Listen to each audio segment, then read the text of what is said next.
사랑하는 여러분 안녕하십니까? 오늘 또 하나님이 주시는 은혜와 평강과 긍휼이 저와 여러분에게 넘쳐나는 아름다운 날이 되시기를 바랍니다.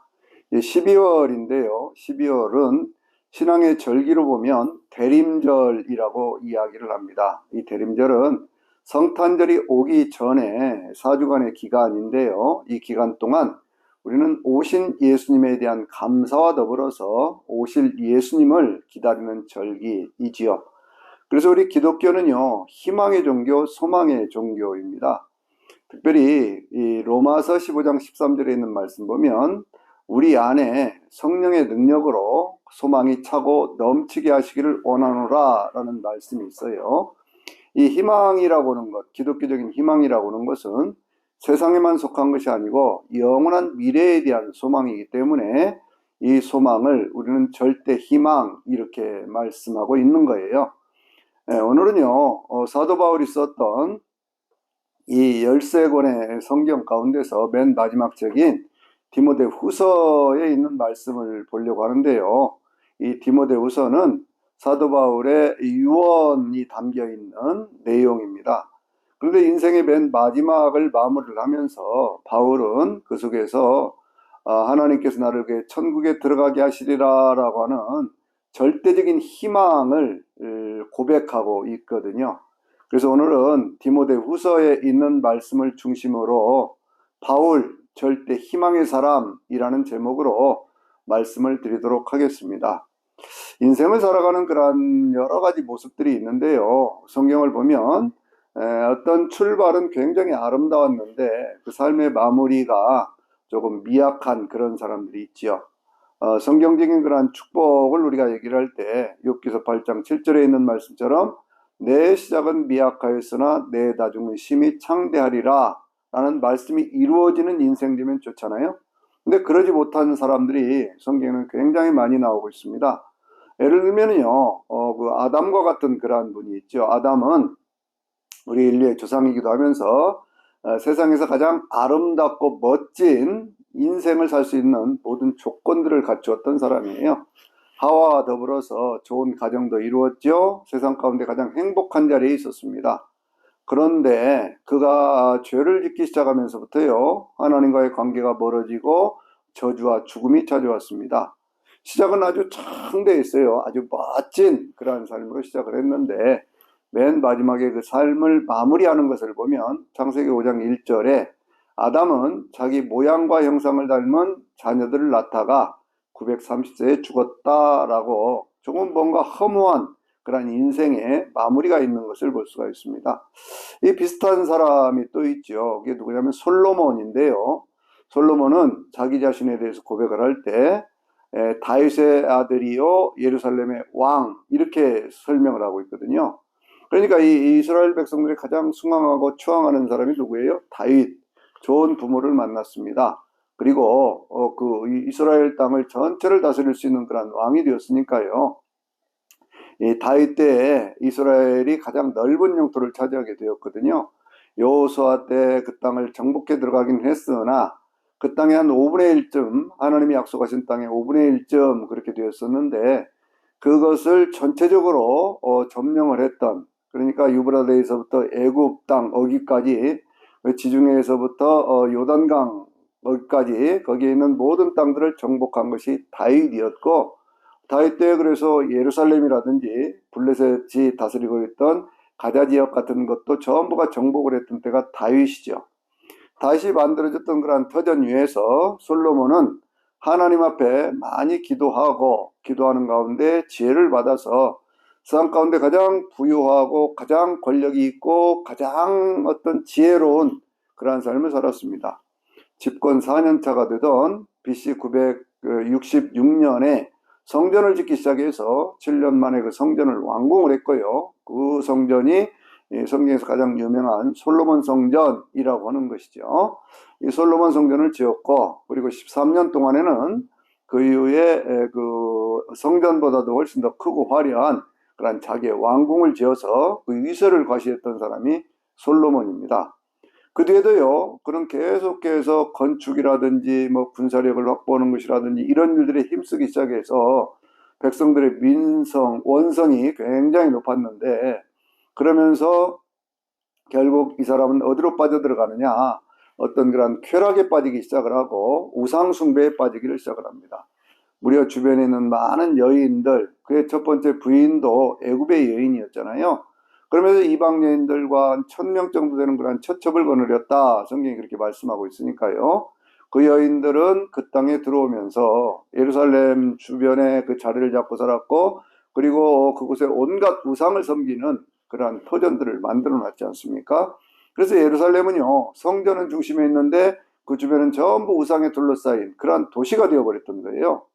하나님께서 여러 번 솔로몬에게 경고를 했지만 솔로몬은 하나님의 말씀을 듣지를 않습니다. 그래서 결국 솔로몬이 죽고 난 뒤에 그 아들 르호보암 때에 북쪽 열 지파가 떨어져 나가면서 남쪽 유다, 성전이 서 있던 예루살렘을 중심으로 해서 남쪽 유다는 유다 지파와 베냐민 지파 두 지파만 남는 그 모습을 보여주게 되는 거예요. 솔로몬은 앞에서는 굉장히 창대했습니다. 아주 멋진 인생이었어요. 그래서 우리는 흔히 얘기를 할 때 솔로몬이 받았던 그러한 영광에 대해서 지혜와 성전 건축에 대해서 말씀하고 있지만, 그러나 그가 인생의 후반기를 관리를 잘못함으로 해서 나라가 쪼개지고 북쪽에 있는 이스라엘 열 지파는 떨어져 나가면서 단과 베델에 금송아지 우상을 만들어서 우상 숭배에 빠져들어가게 되는 그 단초를 제공했던 사람이 바로 솔로몬이라고 하는 것이죠. 우리는 인생의 명암을 잘 들여다봐야 되는 것이거든요. 그런가 하면 이 아브라함 같은 사람은요, 인생의 첫 출발점에서는 별로 이름 없는 그러한 사람 아니었습니까? 그 아브라함이 노아의 10대 손이니까요. 10대 손이었던 이 때가 오면 그 어떤 혈통적으로는 굉장히 좋은 혈통이지만 신앙적으로는 거의 타락해버린 그러한 사람들이었거든요. 그 아버지 데라는 우상을 만들어 파는 사람 아니었습니까? 우상을 만들어 파는 그 아버지 밑에서 그렇게 70세가 넘도록 75세가 되도록 그렇게 살다가 그때 하나님의 음성을 듣고 새 인생을 출발하지 않습니까? 이것이 어찌 보면 우리가 신약적으로 얘기하면 거듭남의 시간이에요. 새로운 인생을 출발을 해서 여러 가지 많은 우여곡절을 겪게 되지만 그가 나이가 들어 늙었을 때는요, 창세기 25장 1절에서 말씀하기를 이 아브라함이 나이 많아 늙었으나 그 하나님께서 그에게 복을 주셔서 그는 범사에 형통하였다라고 말씀하고 있습니다. 인생의 맨 마무리하는 그런 과정에서 그 삶이 굉장히 아름다웠다 이렇게 볼 수가 있죠. 신약에서 우리가 볼 수 있는 아브라함보다 더 훌륭한 사람으로 우리가 생각할 수 있는 게 누구냐 그러면 여러 많은 사람들이 있지만 오늘 성경 본문에 나오고 있는 이 바울 같은 인물이지요. 바울은요, 나이가 35살이 될 때까지 어떤 율법학자로서의 그런 훈련을 받았고 좋은 집안에서 태어났습니다. 신분적으로도 로마 시민권을 태어나면서부터 가질 정도로 부유한 집안이었고요. 권세 있는 집안이었고요. 학문적으로 굉장히 성공했던 그런 사람인데, 이 사람이 35살이 되었을 때 AD 35년에 그때 예수님을 만났지 않습니까? 그 전까지는 자기 어떤 율법이라든지 뭐 이런 것들을 공부를 하면서 굉장히 성공한 그런 사람이었었는데, 유대교를 벗어나서 예수 그리스도를 만남으로 해서 그리스도인이 되어버린 거예요.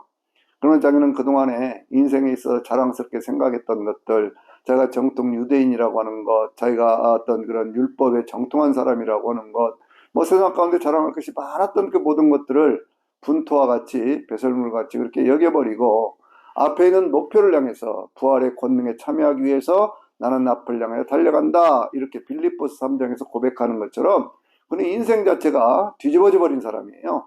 세상적인 어떤 그런 성공의 길, 그걸 버리고 예수 그리스도 안에서 영원한 천국을 향해 가는 그 삶을 살면서 그는 한 이방인의 사도로 이렇게 살기로 소원을 했고, 그때부터 그와 같은 믿음의 삶을 살기를 시작을 합니다. 그래서 바울이 이제 46살이 되었을 때에 어딥니까? 안디옥 교회에서 거기서 이제 목회를 한 1년 그렇게 하지요. 그렇게 1년을 바나바와 같이 한 뒤에 그 다음에 이제 파송을 받아서 그 47년에서부터 58년까지 세 번에 걸쳐서 선교 여행을 하게 되는데요. 그 선교여행 과정 속에서 사도 바울은 끊임없이 자기 인생이 사도로 시작해서 사도로 끝난다 라고 하는 것들을 고백하고 있어요. 참 자기 어떤 사명에 얼마나 투철한 사람이었었는가 라고 하는 걸 볼 수가 있죠. 그가 이렇게 쭉 선교여행을 다니면서 제일 먼저 썼던 성경이 갈라디아서인데요. 갈라디아서를 보면 이렇게 말씀하고 있거든요. 사람으로 말미암은 것도 아니고 사람의 뜻으로 말미암은 것이 아니라 하나님의 뜻으로 말미암아 사도가 된 나 바울은 이렇게 말씀하고 있어요. 하나님께서 나를 바울을 그렇게 사도로 삼아서 이방인에게 복음을 전하는 그러한 도구로 쓰셨다 그 말씀이거든요. 그런데 이 고백이 어디까지 이어지느냐? 오늘 우리가 이제 함께 보게 될 디모데후서도 맨 처음에 있는 말씀을 보면은요. 하나님의 뜻으로 그리스도 예수 안에 있는 생명의 약속을 따라 사도가 된 나 바울은 이렇게 얘기하고 있습니다. 그러니까 이 사람은요. 처음부터 끝까지 자기의 삶에 예수 그리스도의 부름을 받은 그때로부터 이방인을 향한 사도라고 하는 그러한 분명한 정체성을 가지고 평생을 살았다. 이렇게 볼 수가 있어요. 여러분이 얼마나 귀중하고 소중한 말씀인가 몰라요.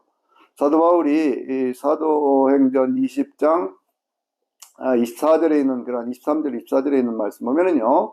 거기 에베소에 있는 그런 장로님들을 불러서 함께 이야기를 하면서 이제 내 앞에 환난과 핍박이 기다리고 있다고 성령께서 나에게 말씀하시지만 나는 주께로부터 받은 이 사명, 내가 달려갈 길, 이 모든 것들 주님의 은혜의 복음을 증거하려는 바로 이 일을 위해서는 내 생명보조차 아끼지 않겠다 이렇게 고백을 하고 있거든요. 그때부터 거의 한 10년이 지나서 이제 사도 바울이 67년도에 순교를 하게 되는데요. 그 무렵에 쓰여졌던 성경이 바로 이 디모데 후서이거든요. 근데 디모데후서 4장 7절에 있는 그런 말씀을 보면은요. 여전히 같은 말씀을 하고 있습니다. 내가 달려갈 길, 하나님의 이 은혜의 복음을 증거하는 이 일, 이 사명을 감당하는 바로 이 일을 위해서 나는 달려갈 길을 다 달려왔고 내 믿음을 지켰다. 그러니 이제 내 앞에 하나님께서 의의 면류관을 준비해서 주실 것이다 라고 하는 그 믿음을 고백하고 있는 것을 볼 수가 있습니다. 그러니까 참 사람이 살면서 내가 누구냐 하는 것을 바로 알고 사는 것은 중요한 것이고요. 그러면서 이제 그 4장 그 18절에 있는 말씀 보면 내가 이렇게 믿음을 지키고 내가 이렇게 살아왔으니 하나님께서 내 인생 가운데 그 모든 악한 것에서부터 나를 건지셔서 그의 천국에 들어가게 하실 것이다 라고 하는 그 믿음을 고백하는 것을 볼 수가 있어요. 그래서 저는 이 말씀을 볼 때마다 늘 그렇게 생각을 합니다. 우리의 어떤 신앙의 정체성이라고 하는 것들을 확실히 지키고 살자는 거지요. 나는 목사다, 나는 장로다, 나는 예수 믿는 사람이다 라고 하는 것이 언제나 변함없이 그것이 우리 안에 살아있는 저나 여러분이 되시기를 바랍니다.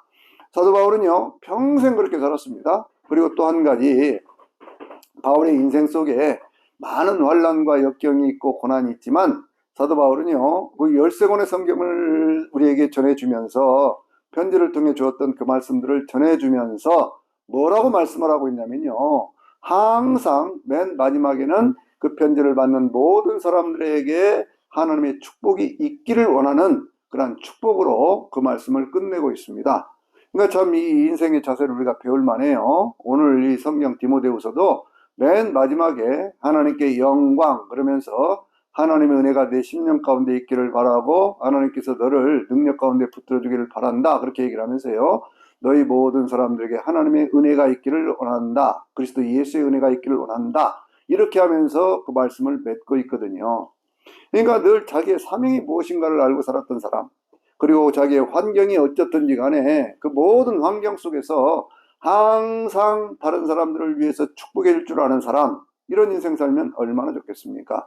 저도 그래서요 늘 그런 소망을 가지고 있습니다. 그건 뭐냐면 인생을 평생을 살되 하나님께 내게 맡겨주신 그런 사명 속에서 신앙 안에서 살자라고 하는 것이고요. 또 한 가지는 인생을 마무리할 때 내 삶을 마무리를 부탁할 수 있는 디모데와 같은 사람이 있으면 좋겠다고 하는 것이고요. 그리고 더 나아가서 인생의 마지막을 하나님께 영광을 돌리면서 많은 사람들을 축복하고 그 인생을 마무리할 수 있으면 얼마나 좋을까 그렇게 생각을 하고요. 인생에 대해서 제 삶의 어떤 그런 마무리에 대해서 기도를 할 때 저는 꼭 그렇게 기도를 합니다. 하나님, 평생을 하나님 주신 사명 따라 살게 하소서, 신앙으로 살게 하소서, 그리고 그 인생의 마무리를 마지막에 부탁할 수 있는 적어도 믿을 만한 사람이 있게 하여 주시옵소서. 물론 자녀들이 있으니까요. 뭐 그런 문제들이야 그렇게 되겠지만, 그러나 또 한 가지는 어떤 그 다른 사람들을 축복해 주면서 하나님께 영광을 돌리는 그러한 믿음의 삶으로 마무리하면 좋겠다, 그런 얘기죠. 사도 바울 같은 그러한 분은요, 지금 어디에 있느냐 그러면 로마의 감옥에 있거든요. 그 당시에 로마의 감옥이라고 하는 것은 사도 바울이 이제 그 첫 번째 투옥됐던 것이 61년, 62년이니까요. 63년도에 이렇게 풀려나서, 그래서 64년도 그 7월 19일 날 로마에 큰 화재가 일어나잖아요. 이게 로마의 대화재라고 하는 거예요. 그때가 다스리던 황제가 네로인데, 네로는 54년에서 68년까지 로마를 다스리던 그런 황제였거든요. 그런데 처음에는 잘했지만 나중에 나이가 들어가면서 그 스승 세네카를 스스로 자결하게 만들고, 그러고 나서는 타락하기 시작을 해서 굉장히 못된 그런 그 왕으로, 황제로 그렇게 이제 군림을 했지 않습니까? 그러다가 이제 64년도 7월 19일 날 화재가 나서 6일 동안 그 화재가 있었는데, 그 로마 시내의 거의 한 3분의 1 정도 되는 그러한 것을 다 불태워버리고 절반 이상이 황폐화되어 버렸습니다. 그렇게 황폐화되어 가는 그러한 과정 속에서 그것을 누구한테 그 희생양이 필요하잖아요. 그래서 그때 희생양으로 이렇게 네로가 이렇게 뽑은 것이 누구냐? 그것이 바로 그리스도인들이거든요. 그리스도인이라고 하는 것은 유대인과는 다른 존재가 된 거예요. 유대인들은 그냥 유대교를 신봉하며 유대인의 회당에 모여서 있는 사람들이지만, 그리스도인들은요, 헬라인이든지 또 혹은 유대인이든지 혹은 뭐 다른 뭐 혈통에 속한 사람이든지 그게 구별되지 않고 교회라고 하는 그러한 단체에 속해서 예수 그리스도가 만왕의 왕 만주의 주라고 하는 그런 믿음을 고백하던 사람들 아닙니까? 그러니까 이 사람들을 타켓으로 삼아갖고 그때부터 로마 시내에 불을 지른 사람들이 바로 이 그리스도인들이다 라고 하면서요, 수없이 많은 사람들을 잡아들이고 성경의 히브리서 10장에 있는 그런 말씀을 보면요, 그들을 그 어떤 짐승의 밥으로 던져주기도 하고 또 뭐 어떤 그런 칼로 쳐서 죽이기도 하고 그들을 재산을 몰수하고 추방시키기도 하고 하는 그러한 일들을 자행했던 그런 대표적인 악인이 바로 그것이 네로거든요. 이 네로의 모습이 어디에 가서 또 보여지느냐 그러면, 네로가 5대 황제인데 10대 황제였던 도미티안 때에 그와 같은 일이 또 이루어집니다. 이때부터 이루어졌던, 네로 때로부터 이루어졌던 그런 10대 박해 가운데 그 네로가 첫 번째, 도미티안이 두 번째, 그리고 313년 기독교가 공인되기까지요, 그때까지 10대 황제들에 의해서 엄청난 그런 박해가 있었던 시기였었거든요. 네로가 그런 일들을 하기 시작했을 때에 사도 바울은 그때 이제 62년에 풀려나와서 자기가 개척했던 교회들을 쭉 돌아보고, 그러고 나서 다시 이게 돌아오는 길에 드로아라고 하는 곳에 있었는데, 이 드로아라고 하는 곳은 좀 특별한 곳 아닙니까? 사도 바울이 2차 선교행을 가기 위해서 쭉 출발을 했다가 그래서 이제 그 아래쪽 아시아 쪽이니까 에베소 쪽으로 내려오려고 그랬겠지요. 그래 쭉 내려오려고 그러는데 그때 드로아에서 환상을 보지 않습니까? 마게도니아 사람 하나가 우리를 도우라라고 하는 그런 환상을 보고 성령께서 아래쪽으로 내려가려고 하는 걸 막으시고 또 예수의 영이 막았기 때문에 그 성령의 인도하심을 받아서 그때 마게도니아 지역으로 가서 개척했던 교회가 빌립보 교회, 그리고 그 뒤에 이제 어떤 그런 데살로니카라든지 베레아라든지 아가야 지방에 있었던 그런 아테네라든지 고린도 지역으로 이렇게 옮겨가게 되었던 바로 그 자리거든요. 그래서 그곳에서 있다가 거기서 체포가 되었어요. 들어와 있던 그런 사건 가운데 또 하나는 뭐냐면, 청년 하나가 거기에서 이제 말씀을 전할 때 유도그라고 하는 그런 청년 하나가 그 2층 다락에 있다가 떨어져서 죽는, 그러나 이제 바울이 가서 다시 기도해서 살리는 그런 일들이 있었던, 아주 참 신앙적으로나 여러 가지 의미에 있어서 사도 바울의 선교 여행에 있어서 의미가 있던 그러한 장소였거든요. 근데 거기에서 이제 붙잡혀오게 되는 겁니다. 붙잡혀가지고 로마 감옥에 투옥이 되게 돼요. 그런데 그때 투옥되게 될 때 사도 바울은요, 겨울이 오기 전에 잡혀왔기 때문에 그때 로마 감옥은 어떤 것이었었느냐 그러면 돌로 만들어진 반지하 감옥이거든요. 창문이라고 하는 것은 우리가 가지고 있는 성경책만큼의 그러한 그 바깥을 바라볼 수 있는 그러한 공간이 있는데, 그 바깥으로 바라보면 전부가 그건 어디로 가는 길이냐 그러면 사형장으로 끌려가는 죄수들만 볼 수 있는 그러한 장소였었어요. 빛이 조금 들어오기는 하지만 그 빛은 겨우 그 안에 있는 것들을 밝혀줄 수 있는 그런 정도였지만, 그때 조금 뭐 여름 같은 때 비가 좀 오면 돌로 된 그 감옥이 얼마나 추웠겠습니까? 또 사도 바울이 그 디모데에게 너는 겨울이 되기 전에 어디 속히 오라 그러면서 들어와에 있는 그러한 그 옷, 겉옷을 나에게 가져오라 이렇게 부탁하는 것을 보면은요, 이 바울이 얼마나 어려운 그런 환경 속에서 감옥 생활을 하고 있었나라고 하는 것을 볼 수가 있는 거예요. 그런데도 불구하고 그는 절대적인 희망을 가지고 복음에 대해서 증거를 하고, 복음을 증거하는 자세는 어떻게 해야 되는가라고 하는 것에 대해서 이 바울이 디모데에게 권면을 하면서 자기 인생의 마무리에 대한 소망을 말씀하고 있는 내용, 바로 그것이 이 디모데 후서라고 하는 것입니다. 디모데 후서의 내용을 좀 더 구체적으로 살펴보면요, 먼저는 이제 이 디모데에 대한 얘기를 쭉 하죠. 내 안에는 거짓이 없는 믿음이 있고, 그리고 이 거짓이 없는 믿음은 네 외조모였던 로이스와 네 어머니였던 유니게에게 있던 것인데, 그들은 청결한 양심으로 조상 때부터 하나님을 섬겨왔다 이렇게 말씀하고 있죠.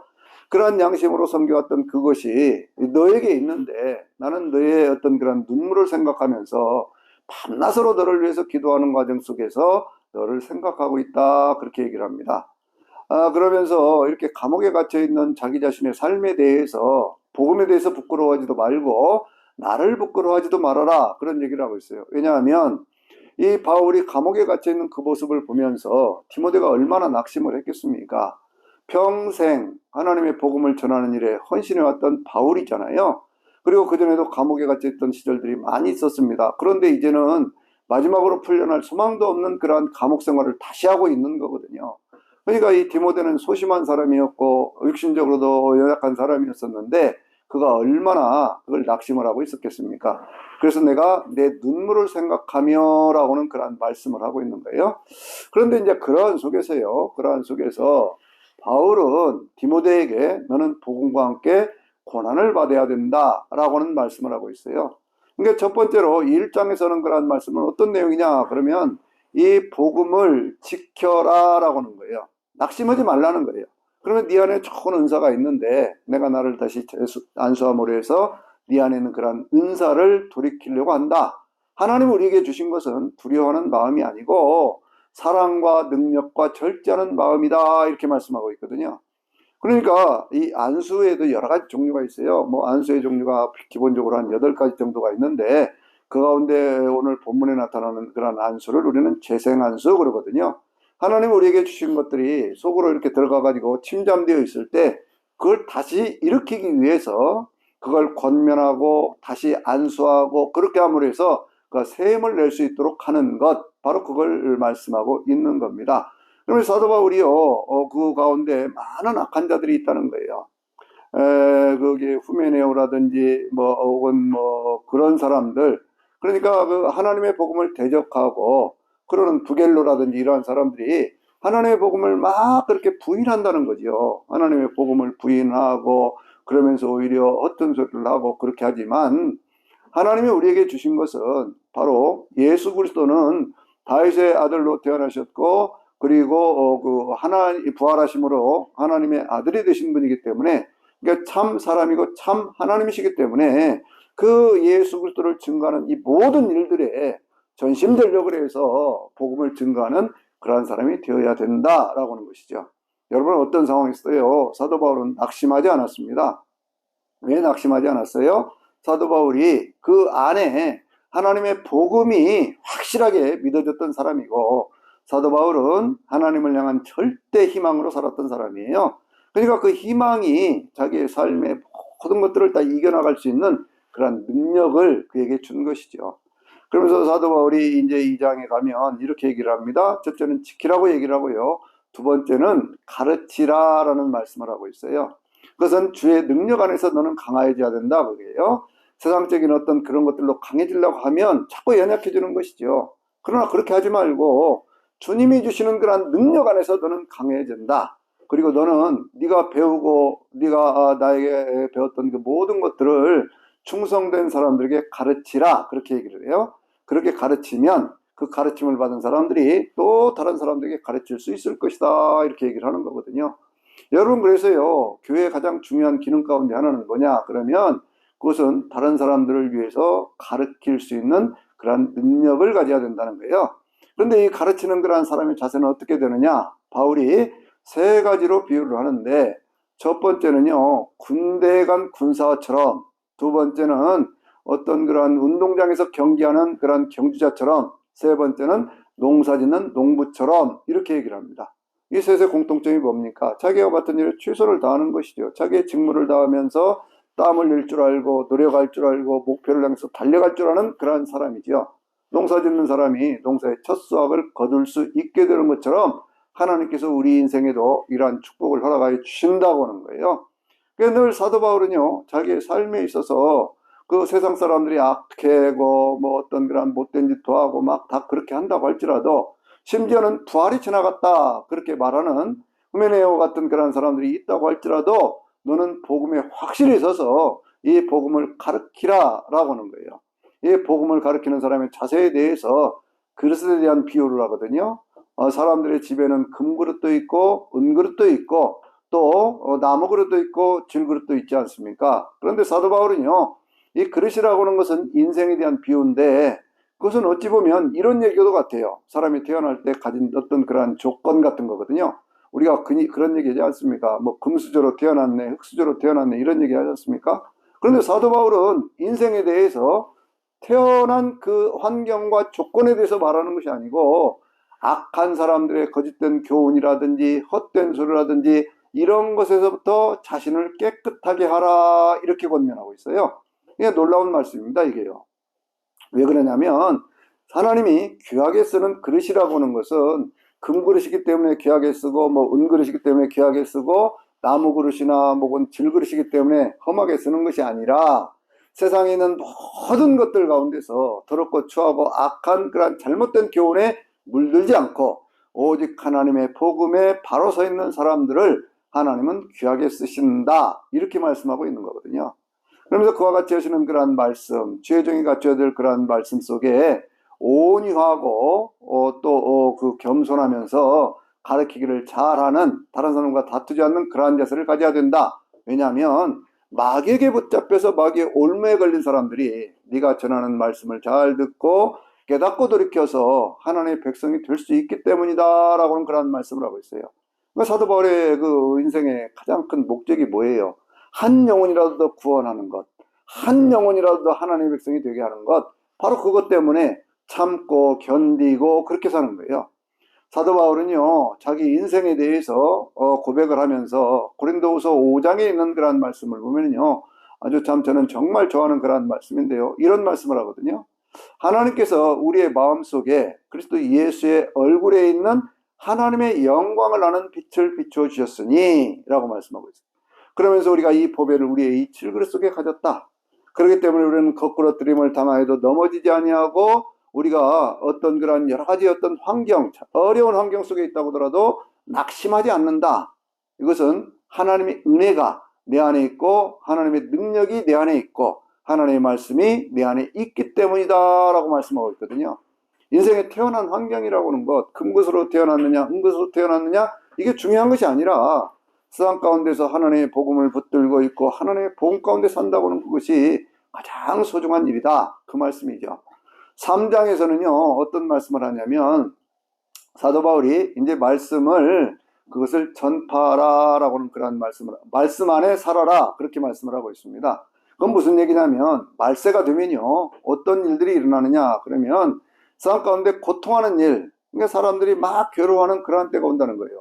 왜 그러느냐 그러면 이 말세가 되면 특징이 있는데 사람들이 자기를 사랑하고요, 그리고 또 그 돈을 사랑하고요, 자랑하고요, 비방하고요, 부모에게 거역하고요, 그 외에도 여러 가지 얘기들을 하고 있는데 쾌락을 사랑하기를 하나님 사랑하는 것보다 더 많이 하고요, 그리고 경건의 모양은 있으나 경건의 능력은 부인하는 사람들로 가득 차게 된다, 그런 얘기예요. 세상 전체가 그렇게 변한다는 거예요. 그래서 고통스럽다는 거예요. 여러분, 하나님께서, 예수님께서 우리에게 주신 말씀 뭡니까? 누구를 사랑하라고 했습니까? 하나님을 사랑하라고 그랬지요. 하나님을 사랑하되 내 마음을 다하고 목숨을 다하고 뜻을 다하고 힘을 다해서 주 너희 하나님을 사랑하고 내 이웃을 내 몸과 같이 사랑하라, 이렇게 말씀했거든요. 그런데 말세가 되면, 이 말세라고 하는 것은 언제까지냐? 예수님의 초림에서부터 예수님의 재림 때까지를 우리는 말세, 그렇게 얘기를 하는 거예요. 근데 그 말세가 되면 어떤 역사가 있다고요? 사람들은 자기를 사랑해. 하나님 사랑하지 않습니다. 돈을 사랑해요. 이웃 사랑하지 않습니다.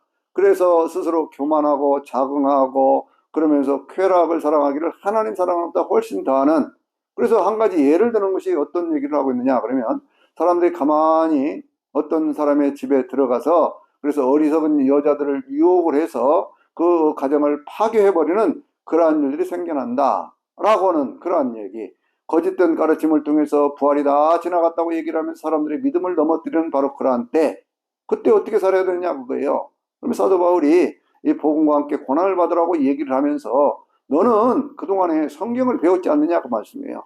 너는 어려서부터 성경을 배웠다, 그렇게 말씀하면서요, 여기 15절에 17절까지 있는 말씀이 성경에서 이 디모데후서에서 가장 유명한 말씀 가운데 하나인데요, 뭐라고 말씀하고 있냐면, 너는 어려서부터 성경을 배웠나니 이 성경은 그리스도 예수 안에 있는 믿음으로 말미암아 구원에 이르는 지혜를 얻게 한다, 그렇게 말씀하고 있거든요. 그렇죠. 성경은 그리스도 예수 안에 있는 믿음으로 말미암아서 구원에 이르는 지혜를 주는 거예요. 그래서 성경이 귀중한 겁니다. 이 성경은 하나님의, 모든 성경은 하나님의 감동으로 된 것으로 교훈과 책망과 바르게 함과 의로 교육하기에 유익하니 이는 하나님의 사람으로 하여금 온전하게 하며 모든 선한 일을 행하기에 부족함이 없도록 다 그걸 구비시켜 준다, 그 말씀이거든요. 좀 더 쉽게 얘기를 하면 하나님의 사람을 온전하게 만들어서 모든 선한 일을 행할 수 있는 능력의 사람이 되게 한다, 그 말씀이에요. 저나 여러분들이 진정으로 능력 있는 사람이 되려고 하면요, 하나님의 말씀에 붙들린 사람이 되어야 됩니다. 하나님의 말씀 안에 머물러 있어야 돼요. 세상에 수없이 많은 그런 교훈들이 있지 않습니까? 지금도 얼마나 많습니까? 과학적인 것 혹은 뭐 종교다원주의, 종교혼합주의, 뭐 얼마나 많습니까? 그런데 그 속에서 우리가 오직 예수라고 하는 그런 믿음을 고백하는 것은 오직 예수 그리스도를 통해서만 구원받는다라고 하는, 이 땅에 오셔서 인생의 죄 문제를 해결해 주시고 그리고 우리를 영생으로 인도하시는 분, 바로 그분은 예수 그리스도 한 분이기 때문에 그분을 통해서만 구원받는다 라고 고백할 수 있는 것은 성경의 가르침인 것이거든요. 그래서 우리는 성경의 가르침 속에 살아야 되는 거예요. 사도 바울이 이렇게 말씀하고 있다고 그랬죠. 처음에는 복음을 잘 지켜야 된다. 두 번째는 복음을 충성된 사람들에게 가르쳐라. 그리고 너는 항상 성경 말씀 안에 머물러 있는 사람이 되어야 된다. 그리고 네 번째로는요, 4장에 있는 말씀을 보면 이 성경에 있는 말씀을 전파하라, 그렇게 말씀하고 있어요. 언제? 때를 얻든지 못 얻든지, 네게 유리하든지 유리하지 않든지, 네가 볼 때 괜찮을 때든지 괜찮지 않을 때든지 항상 언제나 어디서나 너는 복음을 전파하는 사람이 되어야 된다라고 하는 거예요. 왜냐하면 다시 한번 얘기를 합니다. 세상에 대한 얘기를요. 세상이 이제 때가 되면요, 사람들이 자기의 사역을 쫓는 그러한 거짓된 가르침을 따라가는 건다는 거예요. 그러한 거짓된 스승들을 많이 든다는 거예요. 그래서 자기의 육체의 어떤 그런 쾌락을 쫓아가고 세상의 헛된 가르침에 빠져들고 진리를 떠나서 엉뚱한 그러한 소리들을 듣는 그러한 시대가 된다. 그렇기 때문에 이러한 때일수록 너는 하나님의 복음, 진리의 복음, 사람들을 구원하는 그 복음을 증거할 수 있는 그 사람이 되어야 된다라고 말씀하고 있는 거예요. 4장 7절과 8절에 정말 우리의 가슴을 찡하게 하는 그런 말씀이 있잖아요. 뭐라고 얘기를 합니까? 사도 바울이 나는 선한 싸움을 싸우고 달려갈 길을 다 달려왔고 믿음을 지켰으니 이제 의로우신 재판장이 그날에 나를 위하여 의의 멸류관을 준비하고 계신다. 그런데 나뿐만이 아니라 주의 나타나심을 기다리는 모든 사람들에게도 그것을 주실 것이다 라고 말씀하고 있어요. 사도 바울은 분명한 삶의 목적과 방향이 있었다니까요. 내가 평생 사도로 살았고 주님을 위해 충성하고 봉사하고 살았고 어떻게든지 주의 뜻을 이루려고 살았기 때문에 세상적인 성공도 다 내버렸고 세상적인 무슨 명예, 권력 이런 거 다 내버렸다고 할지라도 그래도 하나님께서는 영원한 천국에서 나를 위해서 의의 면류관을 준비하고 계신다고는 그런 확신과 믿음이 있었기 때문에 세상을 이기는 사람이 되었던 겁니다. 여러분, 이 세상은요, 물론 세상 가운데서도 잘 살아야 됩니다. 하나님께 주시는 은혜 가운데 잘 살기를 바라요. 그러나 내가 잘 살게 된 모든 것들을 통해서 내가 힘쓰고 애써야 될 것은 뭐냐 그러면 사람들의 영혼 구원을 위해서 나는 무엇을 할 것인가 라고 하는 것이죠. 사도 바울은 그렇게 살았다는 거예요. 자기 삶에 분명한 고백을 하지 않습니까? 그러면서 디모데한테도 늘 그렇게 얘기를 합니다. 너 내가 예전에 안디옥이라든지 이고니온이라든지 뭐 수리아 안디옥이죠. 여기서 말하는 것은요. 그런 안디옥이라든지 혹은 이고니온이라든지 혹은 사도 바울이 이 디모데를 만났던 그러한 곳이라든지 혹은 더베라든지 뭐 이런 것들 전부에서 내가 당하는 고난을 너도 같이 겪었지 않았느냐 그 얘기를 하면서 어쨌든지 예수 그리스도를 믿는 사람으로서 복음을 전하려고 하면 그런 고난이 있다. 그러나 그러한 고난과 핍박 속에서 오직 예수 그리스도를 믿는 그러한 믿음으로 살아야 된다라고 얘기를 해요. 자기 주변에 있는 사람들 얘기를 한 번 더 합니다. 여기 가슴을 찡하게 하는 말씀이 있죠. 그렇게 사도 바울이 감옥에 갇히게 되니까요. 그들이 이 하나님의 복음을 위해서 함께 수고하던 많은 사람들이 그를 떠나기 시작합니다. 그러면 처음에 그 복음을 전할 때 나와 함께 있던 그런 사람들이 다 떠나갔다. 그러면서 한 사람 정말 아쉬운 얘기를 하지요. 데마라고 하는 사람이 데마가요. 로마의 1차 투옥이 됐을 때까지만 해도 사도 바울과 같이 있었던 사람이에요. 그런데 그가 4차 선교행을 다녀와서 스페인이라든지 혹은 뭐 이런 지역으로 복음을 전하고 와서 드로아에서 체포가 되어가지고 감옥에 갇히게 되니 이제 데마의 마음속에 시험이 들어버린 거예요. 그 성경이 뭐라고 합니까? 데마는 세상을 사랑하여 데살로니가로 갔고 라고 말씀하고 있거든요. 그 주변에 있던 많은 사람들이 다 떠나가기 시작을 합니다. 그 아쉬움을 얘기를 하고 있는 거예요. 여러분 우리가 믿음을 지금까지 지켜왔잖아요. 그러면 앞으로도 어떤 일이 있을런가 몰라요. 그러나 그 속에서도요. 끝까지 예수 이름으로 승리할 수 있는 저나 여러분이 되시기를 바랍니다. 사탄을 이기는 무기에 대해서 계시록 12장에서는 11절 12절에 그렇게 말씀하고 있잖아요. 우리 형제들도 그를 이겼으니 어린 양의 피와 자기들이 증언하는 말씀으로 사탄을 이겼는데 그들은 자기들의 목숨까지 아끼지 않던 자들이라 이렇게 말씀하고 있어요. 끝까지 승리할 수 있는 저나 여러분이 되시기를 바랍니다. 그러면서요, 그 디모데에게 이렇게 얘기를 하죠. 지금 누가 나와 함께 있느냐? 누가만 나와 함께 있다. 그렇게 얘기를 해요. 누가가 누굽니까? 2차 선교행을 할 때 바로 그 드로아 지역에서부터 데살로니가 마게도니아 지역에 있는 빌립보로 갈 때 그때 선교에 동참했던 그러한 사람이거든요. 선교에 동참했던 그러한 사람이니까 대개 한 뭐 50년 이 무렵 아니겠습니까? 그런데 그때부터 시작을 해서 거의 지금 17년 되는 그러한 세월들을 사도 바울과 늘 함께 다니면서 의사였던 누가가 자기의 직업도 다 내버리고 복음 전도자로 변신해서 그렇게 살았던 것이거든요. 그러면서 이 누가는 그 누가복음과 사도행전을 통해서 예수 그리스도는 누군지, 하나님의 교회는 어떻게 세워졌는지, 사도 바울은 어떻게 복음을 전하고 살았는지 라고 하는 것들에 대해서 쭉 우리에게 말씀해주는 그런 위대한 그런 사도가 되었지 않습니까? 누가 사도행전 28장 20절에서 사도 바울이 로마에서 그 감옥에서 말씀을 전할 때 그 태도에 대해서 얘기를 할 때 하나님의 나라와 예수 그리스도에 대한 복음을 증거할 때 그는 담대하게 거침없이 하나님의 복음을 전했다라고 말씀하고 있지 않습니까? 그러니까 그런 어떤 믿음 있는 정말 믿음 있는 그 누가만 나와 함께 있다고 할 때 한편으로는 위안을 받으면서도 많은 사람들이 자기를 떠나갔던 그 모습에 대해서 얘기하잖아요. 그러면 너는 겨울이 되기 전에 속히 내게 오라 그렇게 얘기를 하고 있습니다.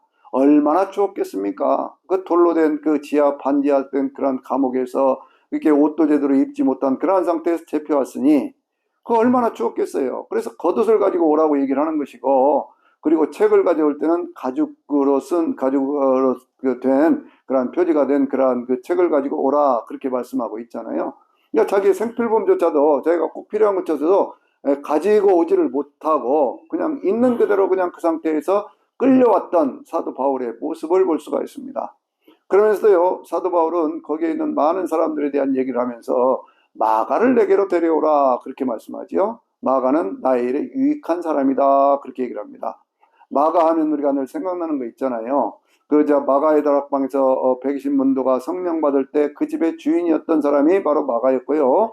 1차 선교행을 떠날 때 마가는 그 삼촌이었던 삼촌과 함께, 그리고 바울과 함께 그렇게 이제 1차 선교행을 떠나다가 중간에 어떤 그런 그 험한 그런 산을 바라보고 또 바다 가운데 있으면서 그냥 돌아서 버렸던 그런 사람 아닙니까?